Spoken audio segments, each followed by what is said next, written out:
Crazy.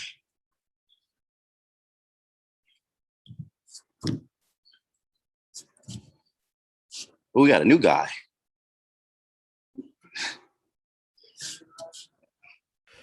All right, everybody, we'll go ahead and get started with Sincere. JJ, you want to kick us off? Hey, Sincere, how you doing? I'm doing good, Jay. How's spring? You guys are in the second week of spring practice here. How have things gone for you guys? We pretty much just picked up where we left off last year. The expectations are a lot higher than last year, so we're just, hitting the ground full speed running. We're not skipping a heartbeat at all. So everything's going good. We're getting together right now. Struggle a little bit here and there, but we're picking up the pieces as we go along. Coach is saying with the offense, they're trying to add a few more wrinkles into the different schemes. Are you seeing that? Yeah, it's a lot of shifts, movements, and motions, as you say. A lot of new plays going in, same concepts, but overall, it's just getting to confuse the defense a little bit more and just set a different standard, And as we're out there collecting different data each and every time we play, and just out there just playing it with our hearts out. So. How are you feeling physically? How was your off season and your strength and conditioning, and just how do you feel overall?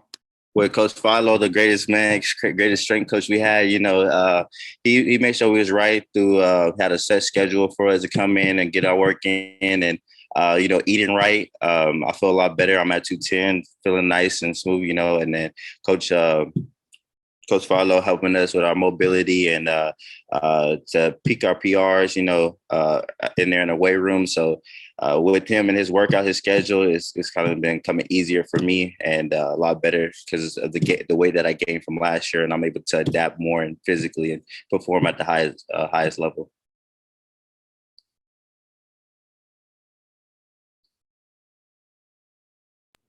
Sincere, it seemed like you guys put a lot of extra emphasis on strength and conditioning to sort of delay spring to get some more time with that. Was that a focus for the team or something you guys talked about? Yes, it was, because we didn't have a spring last year. Of course, nobody really had a spring last year. So we really emphasized of getting our strength up and our speed up and, just, getting back to what we normally do since the incident last year. But that was the biggest emphasis that we needed to do this year to complete our strength and speed. Do you notice a big difference with the whole roster where guys are in better shape or moving around better?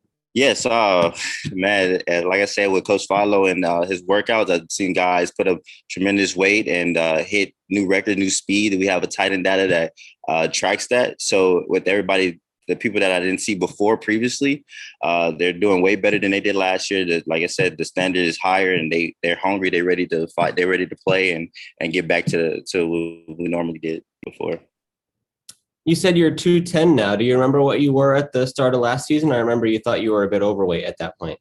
I was about 215 going into the first game, 215. I felt hefty, but soon I felt like a fat guy. Yeah, you're a kid. But so with that, being 215, I was like, I got to lower it down a little bit, be 210, solid 210, and I was fine at that weight.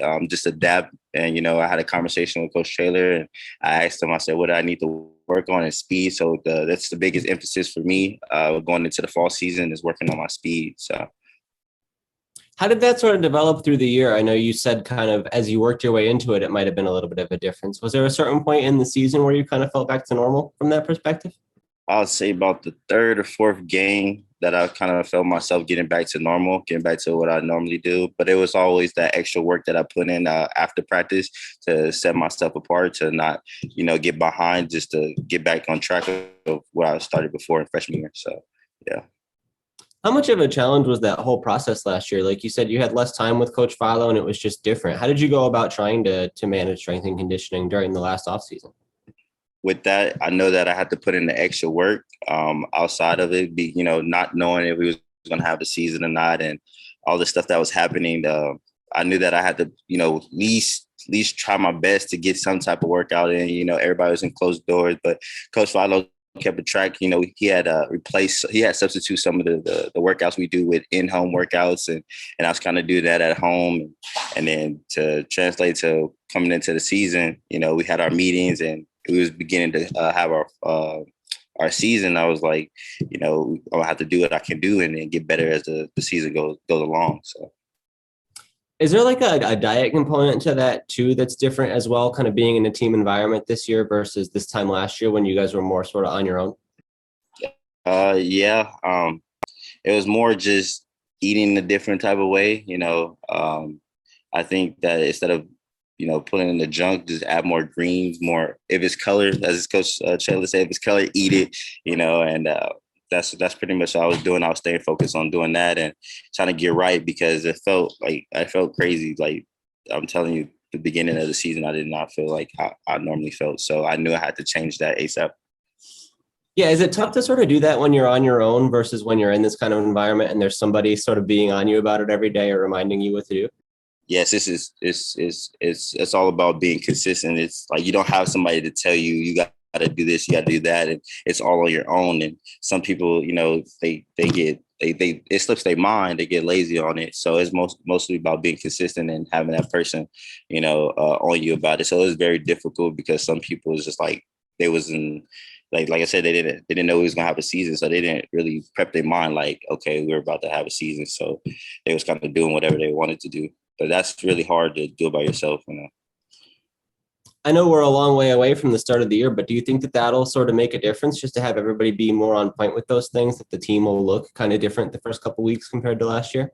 Yeah, and then coming into the spring, you know, having the spring ball falling into the summer and then going into the fall, that's a big difference. That's a big help because we had each other last year, but we really didn't know each other last year. So having the spring, the summer, the fall, that's going to be a big push for us leading to the season. So, you know, the standard is higher and the expectation is higher. The coach got to go with the standard. So we're up here. So. Yeah, what can your team really get out of this time? Is this a good time to build culture? And you mentioned some of those things that you're adding to the offense, but what else can you guys get out of the spring as a team?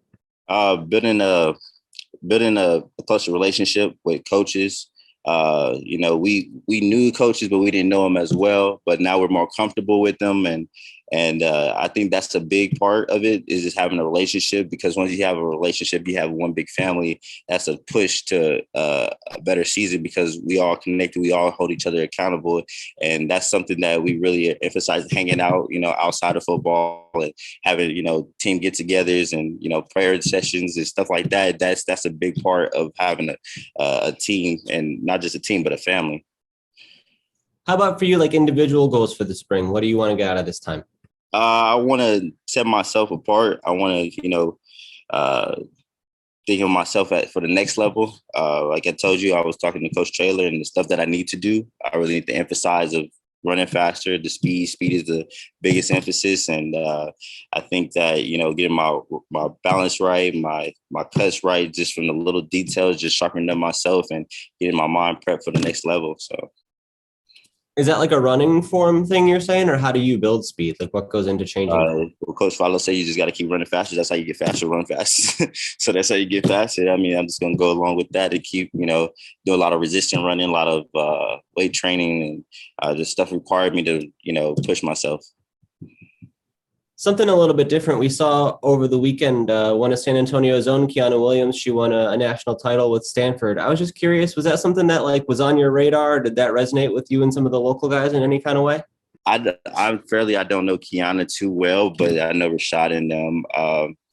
I know that's a big thing for, you know, San Antonio for her. She's a San Antonio girl, and for her to win on the big stage, that's a big accomplishment. And that's tremendous. That's something that you know, lifts up the city. You know, anybody can do it, and no matter where you come from, and that's just a big part of it. All right, thanks, Sincere. We'll get Coach Appreciate Taylor it. in there next. Thanks, Sincere. Taylor, the man with the plan. Brother.